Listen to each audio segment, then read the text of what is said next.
One of the more fun things to do in the middle of winter is to plan out your garden. So you want to grab yourself some graph paper, your planting calendar, and if you have your seeds already, grab those as well because they have lots of information on the back of the packet. If you don't have them yet, then use whatever catalog or whatever you got them from so that you can have the same information. So my garden is 10 by 10, so I've got a little bit of graph paper here, and I've got each square is a ½ foot, so we're just going to draw out our 10 by 10 garden here. And then let's see, our first one is peas.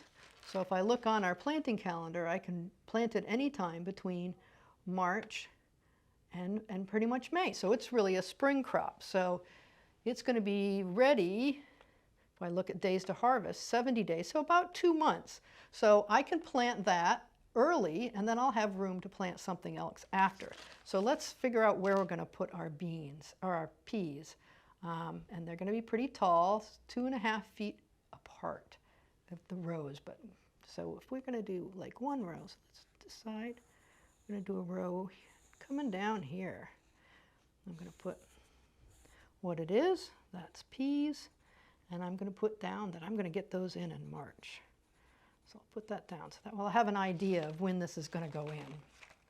I put them right on the edge where I can plant into them again, plus they're going to grow up. My sun's coming this way. Let me put my sun on my map so I'll know which direction that's coming. So it's going to shade outside my garden for the most part, so that will be good. And then if I want to grow some kohlrabi, that's what I've got here. These are 55 days to harvest as well. Let's see when they get planted.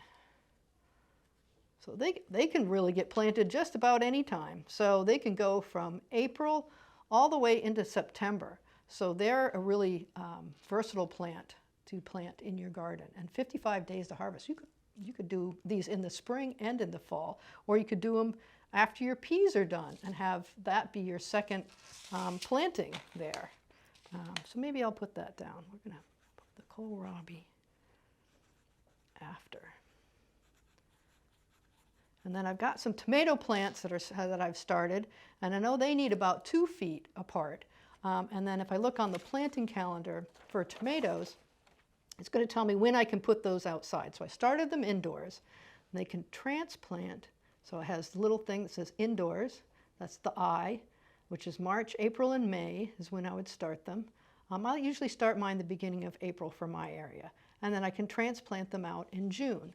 So if they need to have 2 feet apart, and I'm going to put them in June, I'm going to kind of count out from my peas, a couple feet, and I'm going to put a tomato plant there.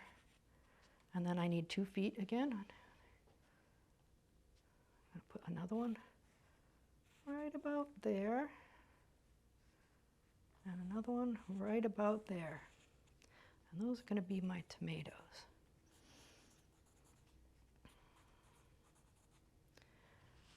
And then what else should I plant in my garden? Maybe I'll have some lettuce or some carrots or peppers. How about peppers? And peppers are a good thing to have kind of off from my tomatoes. So maybe I'll put them out here. Again, I need to have spacing. You know what?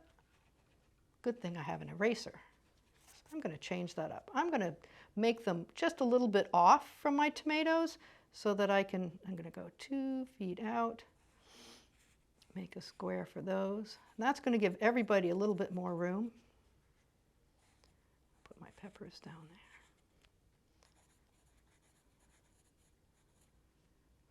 I think I'm looking pretty good.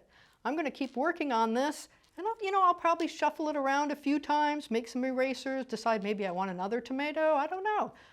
But it's really important to plan it out, but it could be really fun. So use your planting calendar, use your seed packets, and the information that you have on the seedlings that you're growing, and before you know it, you'll have a beautiful garden.